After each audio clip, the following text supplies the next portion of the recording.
Friend, welcome to my channel. আমি যে কারকের বাংলা ব্যাকরণের সিরিজটা চালু করেছিলাম তার আমাদের কারকটা চলছিল, কারকটা এখনও কমপ্লিট হয়নি। তো কারকের যে পার্টটা নিয়ে আলোচনা করছি সেটা হচ্ছে অপাদান কারক। তো অপাদান কারক মানেই তোমরা জানো সবাই, অপাদান কারক মানে কোনো কিছু থেকে বোঝায়, তাই তো? তো অপাদান কারকের শ্রেণীবিভাগগুলো ডিরেক্ট আলোচনা করব। প্রথম যে আছে সেটা কারক আছে, সেটাকে বলবো আধারবাচক বা স্থানবাচক অপাদান কারক। কোনো স্থান থেকে কোনো কিছুর বিচ্যুতি ঘটছে বোঝালে সেটাকে আমরা বলে থাকি আধারবাচক অপাদান কারক।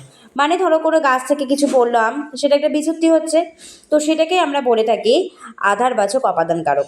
এর এক্সাম্পলগুলো দেখো কি আছে। সুজয় গাছ থেকে আম পাড়ছে। সুজয় কোথা থেকে পাচ্ছে? ধরো এটা একটা গাছ আছে, এই গাছ থেকে আমগুলোকে পাড়ছে। পাড়ছে তো নিচে পারবে, তো একটা বিচ্যুতি ঘটছে, তাই না? তো সেটাকে আমরা বলে থাকি আধারবাচক অপাদান কারক। আর কি হয়ে থাকে? টাকাটা পকেট থেকে পড়ে গেল, ঘাট থেকে নৌকা ভেসে গেল, ছাদ দিয়ে জল পড়ে, ডাল থেকে ফল ঝরে পড়ে। তো এগুলো কি এক একটা বিচ্যুতি বোঝাচ্ছে।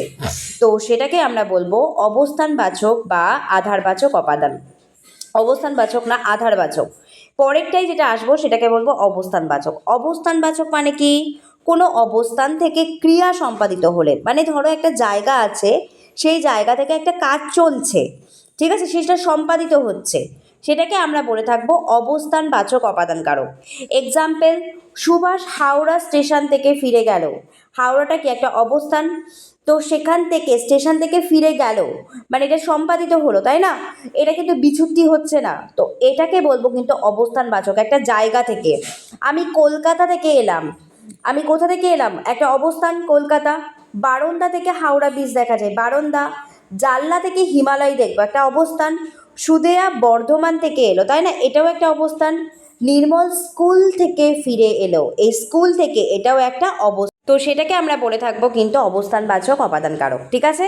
তাহলে আমরা চলে যাই এবারে পরেরটা, কালবাচক অপাদান কারক। কি? কালবাচক মানে একটা সময় বোঝাবে। যেমন দেখো, যে সময় বা কাল থেকে ক্রিয়া সম্পাদিত হতে শুরু করে তাকে কালবাচক অপাদান কারক বলে। যেমন রাত থেকে বৃষ্টি পড়ছে, সোমবার রাত থেকে বৃষ্টি পড়ছে, এটাকে টাইম বোঝাচ্ছে। কখন থেকে? রাত থেকে। তো এই রাতটা একটা কি? কালবাচক অপাদান কারক। পরেরটা দেখো কি আছে, সোমবার থেকে জ্বরে ভুগছে। সে কখন থেকে জ্বরে ভুগছে? সোমবার থেকে, তাই না? একটা টাইম বোঝাচ্ছে। তো এটাও হয়ে যাচ্ছে আমাদের কি? কালবাচক অপাদান কারক। পরেরটা দেখো কি আছে, সকাল থেকে বৃষ্টি হচ্ছে। কখন থেকে? সেই সকাল থেকে, মর্নিং থেকে হচ্ছে।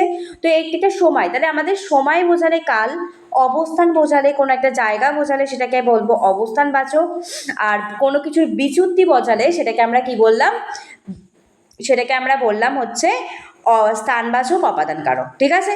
এবারে আমরা চলে যাব দূরত্ববাচক অপাদান কারক। দূরত্ব মানে কি? ডিস্টেন্স, তাই না? আমরা এটা সবাই জানি, দূরত্ব মানে ডিস্টেন্স। তো কলকাতা থেকে দীঘা 3 ঘন্টার পথ, একটা ডিস্টেন্স বোঝাচ্ছে, এখানে দূরত্ব বোঝাচ্ছে। স্কুল থেকে বাড়ি, এটা কিন্তু দেখো অবস্থান বোঝায়। হ্যাঁ, স্কুলটা অনেক সময় অবস্থান বোঝাচ্ছে, বাট কিন্তু এখানে দেখো দূরত্বটাও বোঝাচ্ছে। স্কুল, এখানে ধরো তোমার স্কুল আছে, আমি এটা স্কুল লিখলাম, আর এইখানে ধরো তোমার বাড়ি আছে, এটা হোম, ঠিক আছে? তো স্কুল থেকে একটা ডিস্টেন্স তো বোঝাচ্ছে, তো এটা হচ্ছে আমাদের কি?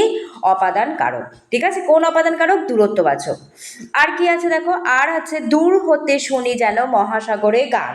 দূর হতে মানে কি? দূর থেকে একটা ডিস্টেন্স বোঝাচ্ছে।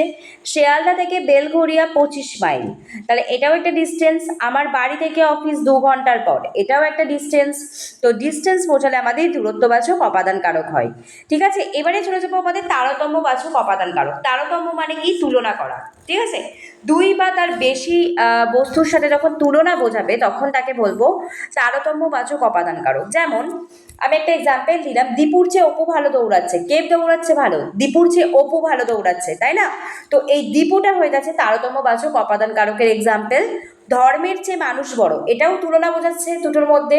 তো এটাও হয়ে যাচ্ছে আমাদের কি? তারতম্যবাচক অপাদান কারক। নেক্সট চলে যাব অসমাপিকা ক্রিয়ারূপে অপাদান কারক, এবং এটাই হচ্ছে অপাদান কারকের শেষ শ্রেণীবিভাগ, ঠিক আছে? তো অসমাপিকা ক্রিয়ারূপে অপাদান কারক কেমন হবে?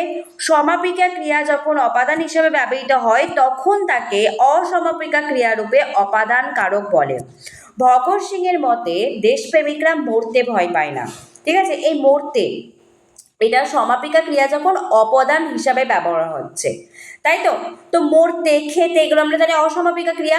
তো এগুলোকেই আমরা বলে থাকবো অসমাপিকা ক্রিয়ারূপে অপাদান কারক।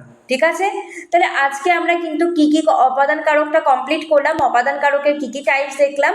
প্রথমটা দেখলাম স্থানবাচক অপাদান কারক, তারপরেরটা অবস্থানবাচক দেখলাম, তারপরেরটা দেখো কি দেখলাম, কালবাচক অপাদান কারক, এবং তারপরেটা দূরত্ববাচক এবং তারতম্য এবং অসমাপিকা ক্রিয়ারূপে অপাদান কারক। আমি আস্তে আস্তে কমপ্লিট করাচ্ছি, কারণ কারকটা খুব ইম্পর্টেন্ট একটা টপিক। তারপরে আমি বাক্য, সমাস সবই কমপ্লিট করাবো। তোমরা কিন্তু যারা আগের ভিডিওগুলো দেখোনি আমার প্লে লিস্টে কিন্তু তোমরা অবশ্যই চলে যেও। আমি কিন্তু সেই ডেসক্রিপশন বক্সে কিন্তু পুরো প্লে লিস্টের লিঙ্ক দিয়ে রাখবো বাংলার, তোমরা কিন্তু ভালো করে ক্লাসগুলো দেখে নিও। এবং এই ক্লাসটা বোধহয় আর একটা দিন করালে আমাদের কমপ্লিট হয়ে যাবে। তারপরে কিন্তু আমরা এমসিকিউ নিয়ে আলোচনা করবো কারকের, ঠিক আছে। সেটাও কিন্তু খুব ইম্পর্টেন্ট একটা জিনিস, তাই না। তোমরা সবাই জানো এমসিকিউ করে সলভ করলে তোমাদের বুঝতে পারবে কারক কতটা ইম্পর্টেন্ট। তো তোমাদের যদি ভিডিওটা ভালো লেগে থাকে তোমরা কিন্তু একটা লাইক করে দিও।